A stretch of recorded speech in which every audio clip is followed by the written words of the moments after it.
Thank you, Dana.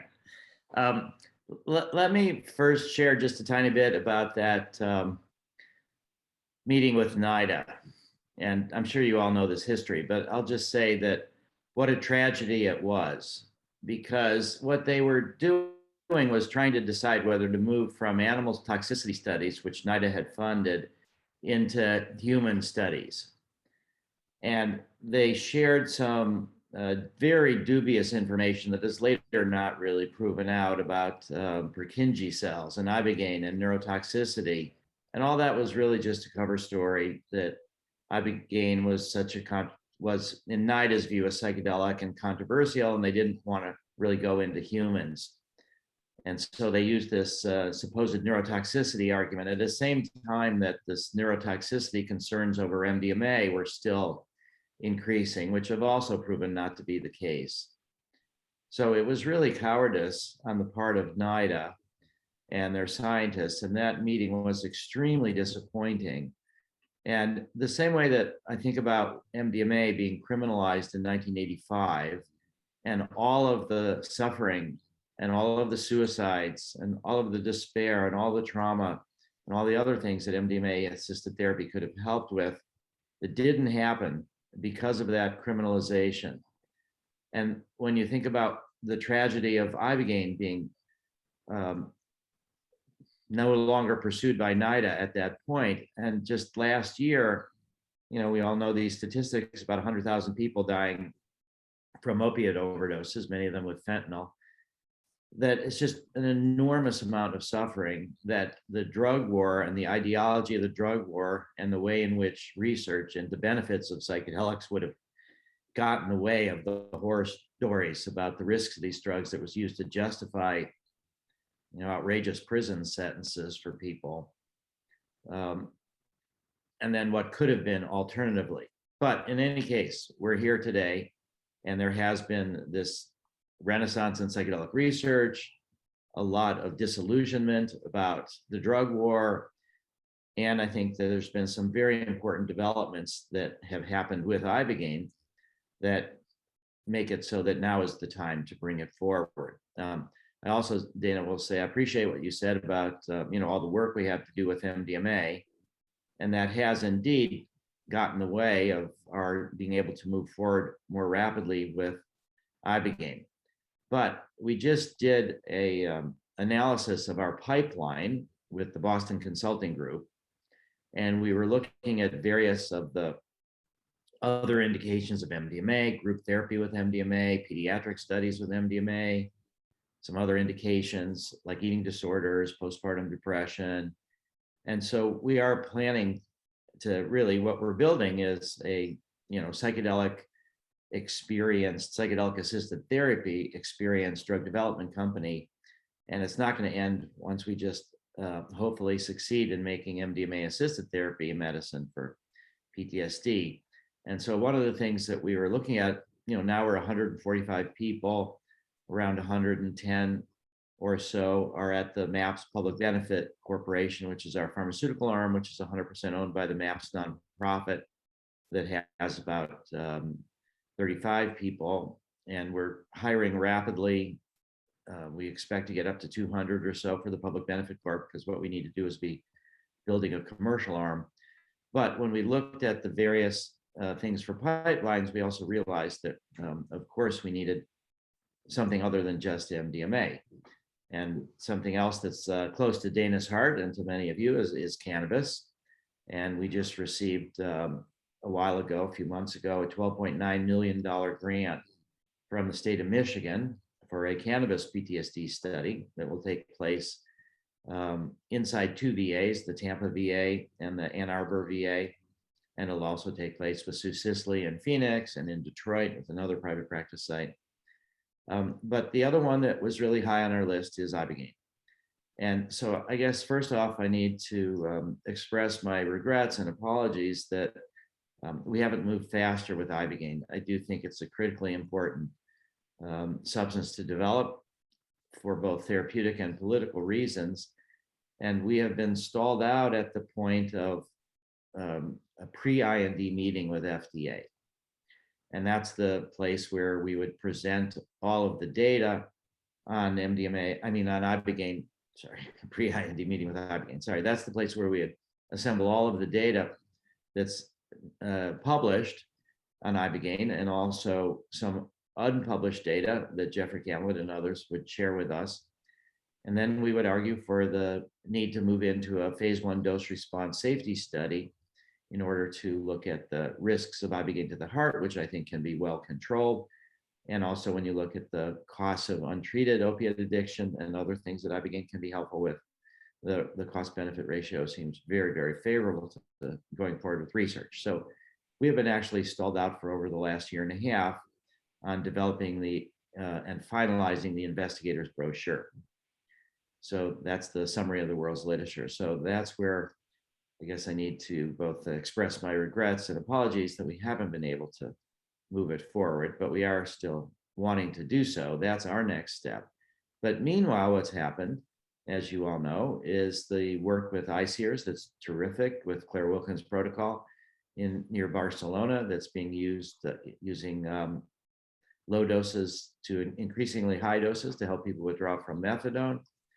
And then also there's been work in Brazil with Ibogaine, and now the new development is Atai, having purchased patents from Demorex, from Deborah Mash, and them starting to do work now in England into Ibogaine. So that's hopeful. And so I think that the first question that we would need to address is, are these development efforts that are already happening with Ibogaine sufficient? Are we ready to just say, okay, there's progress moving forward, and so no more needs to be done? And my answer to that is no. I think that there's not enough progress. And really what we also need to be doing is working with the FDA. As we've seen with MDMA, if you can make progress with the FDA, regulatory agencies all over the world will look more favorably on that. In this case, the FDA is not the leader. It's in Brazil and in England and in Spain.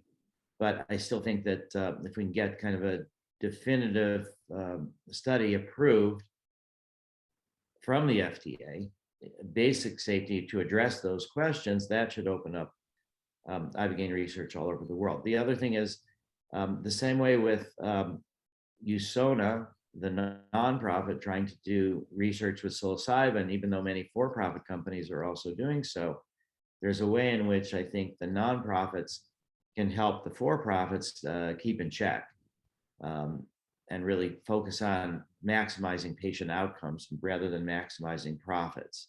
And so I think at a time of crisis that we're in with opiate overdoses and all the other things potentially that Ibogaine could be helpful with, including PTSD, there's so many Navy SEALs and others that have gone down to Mexico for Ibogaine and then 5-MeO for PTSD, depression, pain.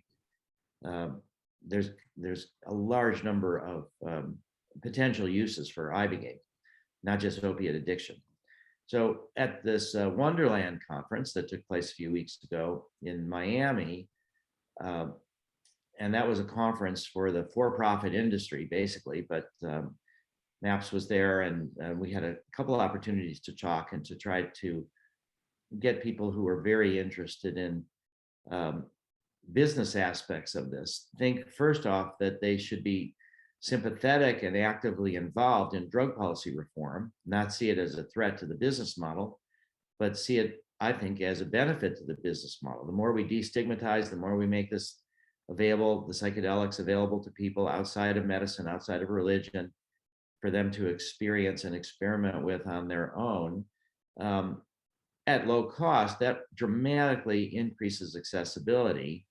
But at the same time, I think what it will do is generate a lot more interest and destigmatize it and make more people want to go to the clinics where we will have one day, the intention is to have psychedelic psychotherapies offered, covered by insurance, by trained professionals who will be cross-trained in all of these different modalities so that they can sort of customize treatments the same way, in a sense, that Ibogaine is being offered and then 5-MeO. There could be other combinations of all sorts. And so I think that this drug policy reform effort is a moral obligation, even if it hurts the business model, but I don't think it is. So that was one of the ideas that we presented at Wonderland. And then I also had some good conversations with Deborah Mash and what's going on there.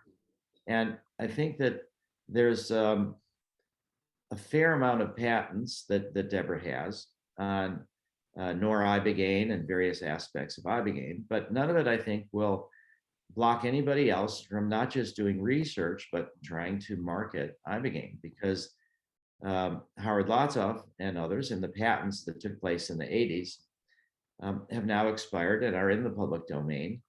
And so it should be very possible for any sponsor to do marketing of Ibogaine and not run afoul of the patents that Demorex and Atai have obtained.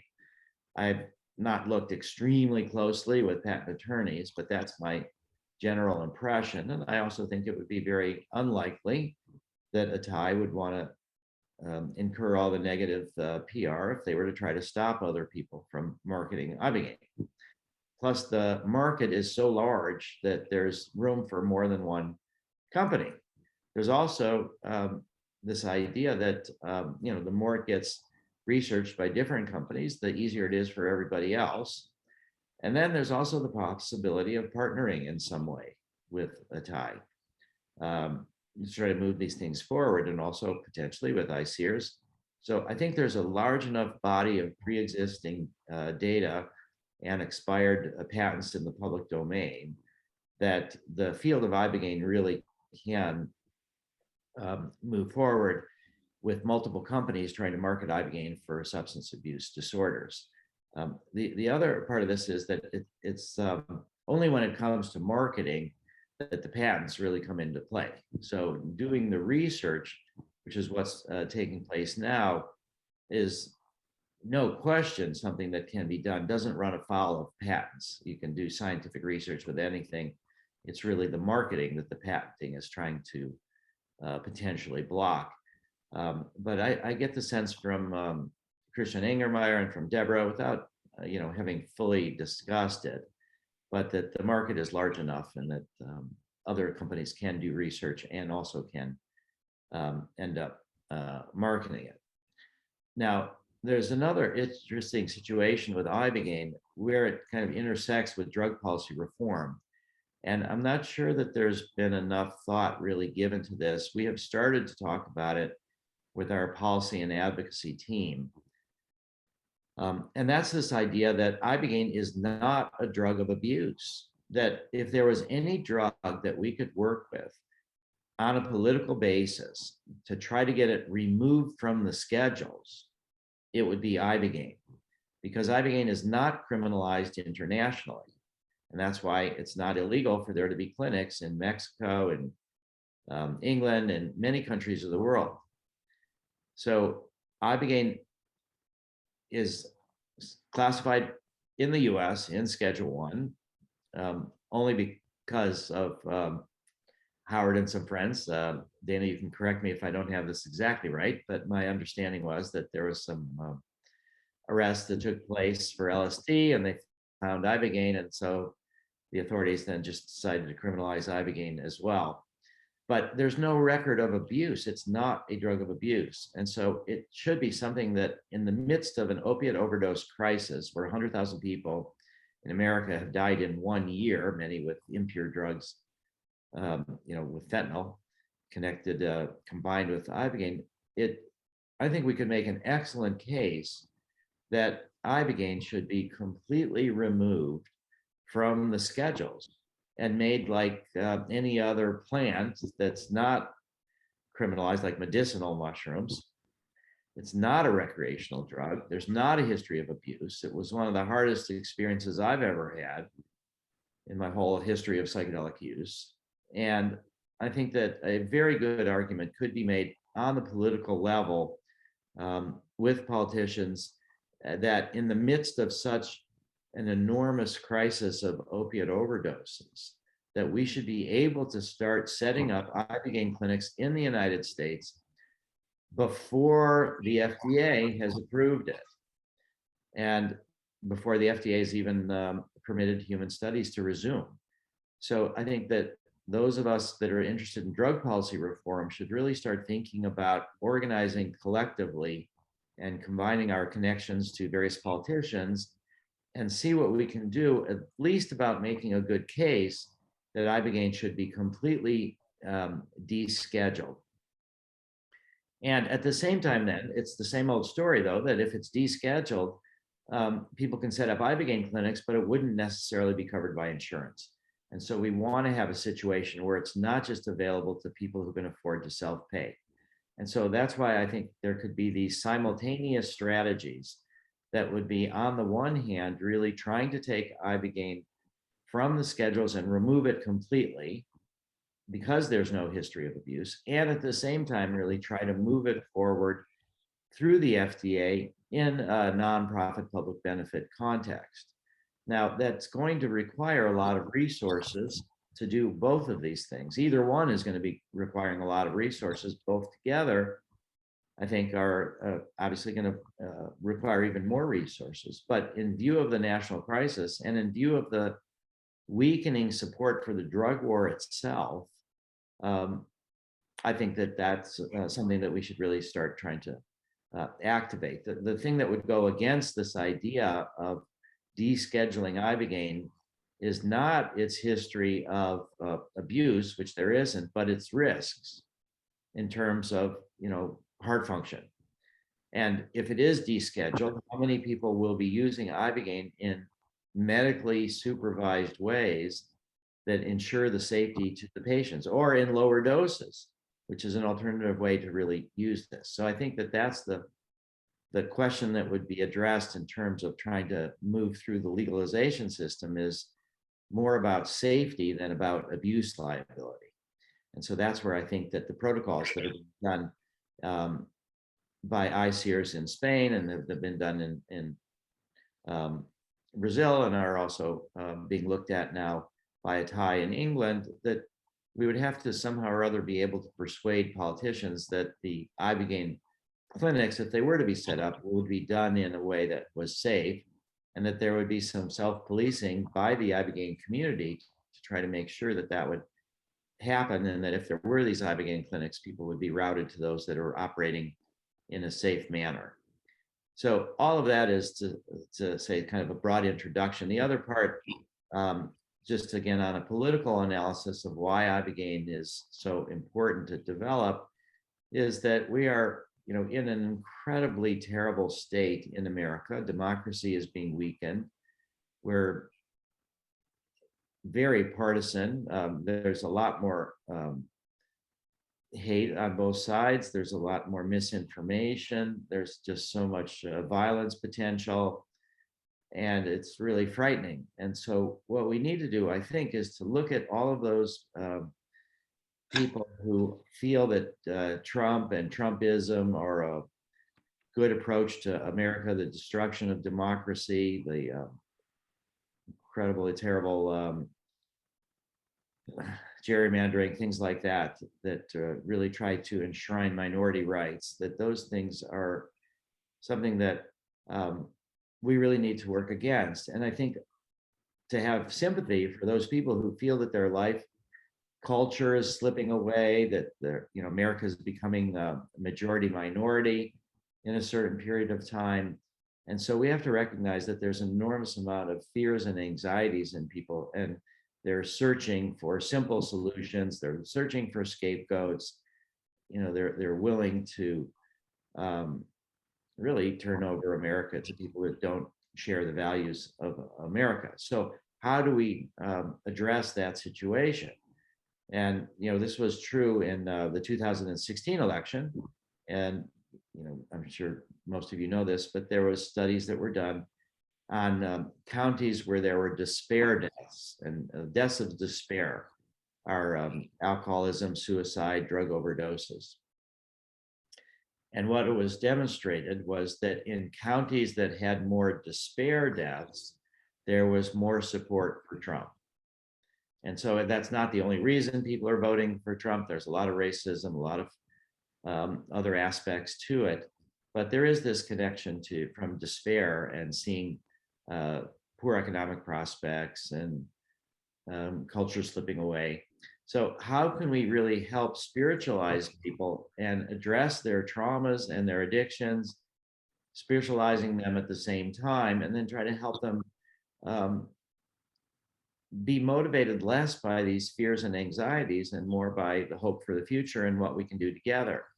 And I think Ibogaine is the tool that we can use to do that, more so even than MDMA, which can be very useful for trauma. And loads of people across the political spectrum are working with MDMA. We've managed to create bipartisan support for MDMA and have done it in such a way that all sorts of people from all sorts of political spectrums are being willing to endorse that. We need to do the same though for Ibogaine, and I think really to go into those places in America where there's such despair and help treat and spiritualize people.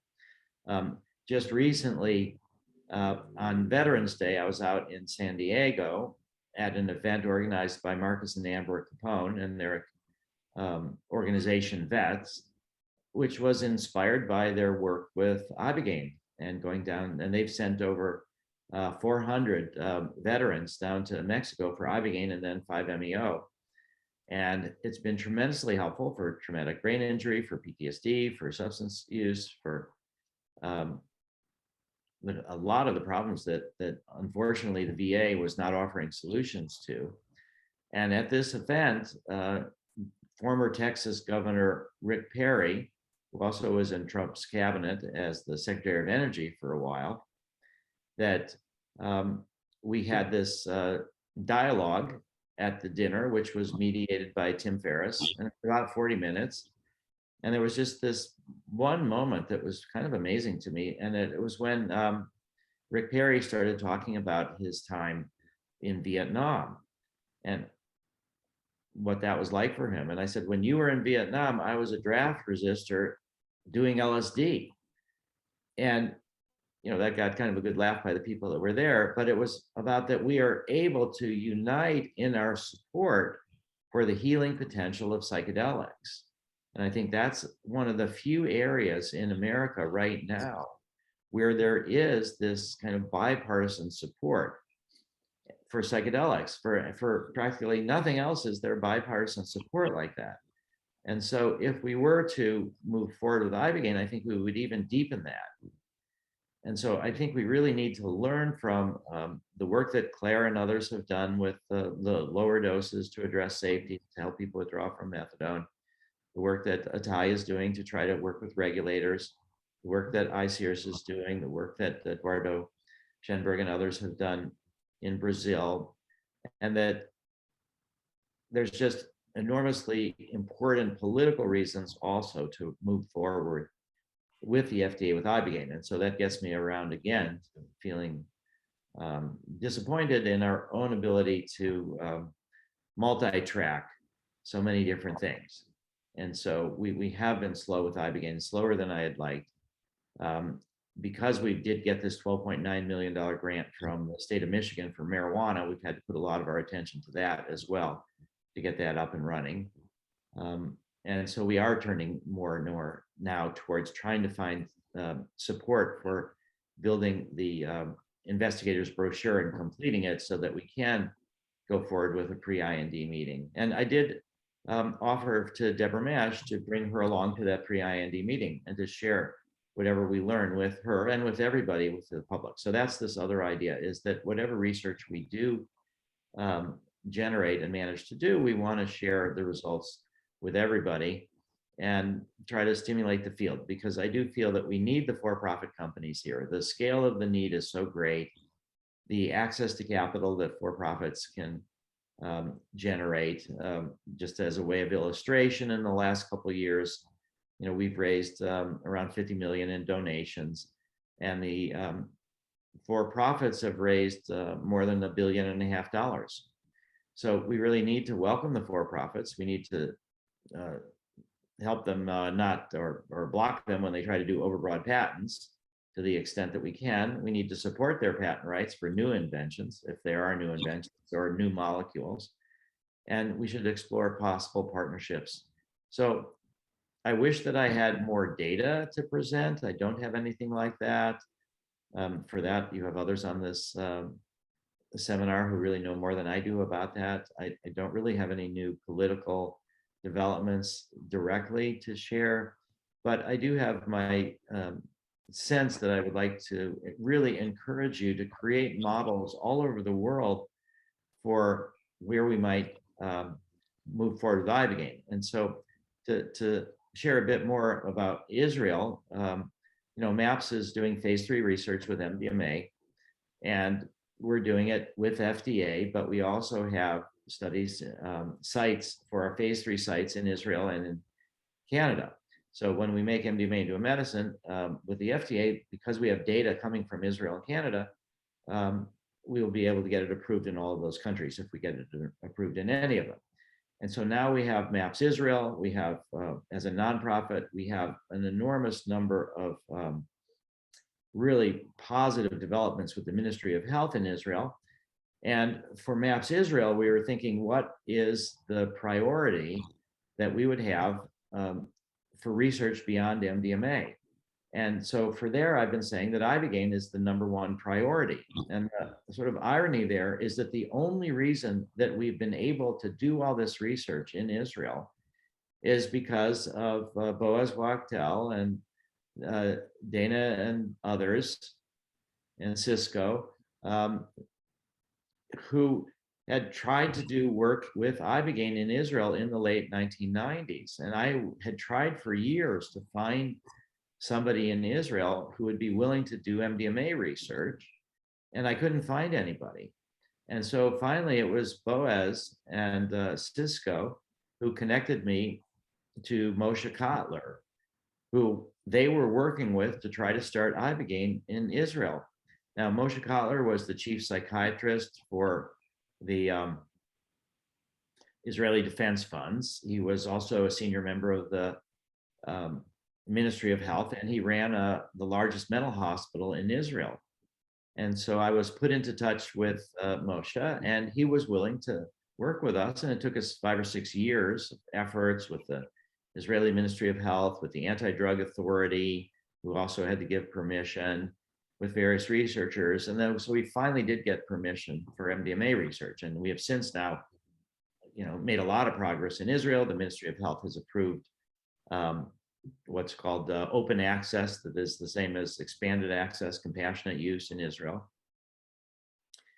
And they're also giving us permission to train MDMA therapists by giving them MDMA with a very minimal data gathering, which is both affordable and scalable. And that's what we really need to try to get done here in the US. We're going to try to do something similar in Canada and also Australia for that. So Israel is really leading the way, but nothing has ever happened with Ibogaine in Israel.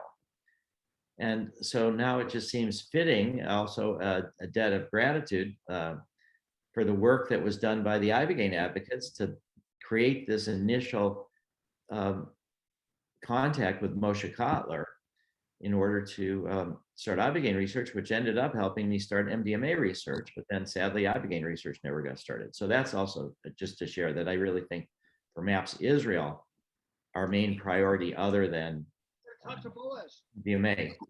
And I just want to applaud all of you here on this call who have courageously moved forward and made progress with Ibogaine, and think that we're going to be following in the path that you have laid, that you have kept this flame alive. You have done tremendous work against tremendous odds in the face of tremendous need. And so I just want to express my gratitude to everybody here on the call, to you, Dana, also, to Claire, to Lakshmi, to Rocky, to everybody who's working here. And just to say that the same way that we now see this renaissance in psychedelic research that has largely left Ibogaine behind, but that there are some new buds coming up in the springtime for Ibogaine research, and we hope to nurture those and really move it all the way through the system so that Ibogaine will be much more available. And as a last thought, just really to applaud Dana and Claire and others, is that we really need a global strategy, and that while a lot of things can be moved forward in the US, without a global strategy, it'll take a lot longer, and it will also not go to all those people that really need it.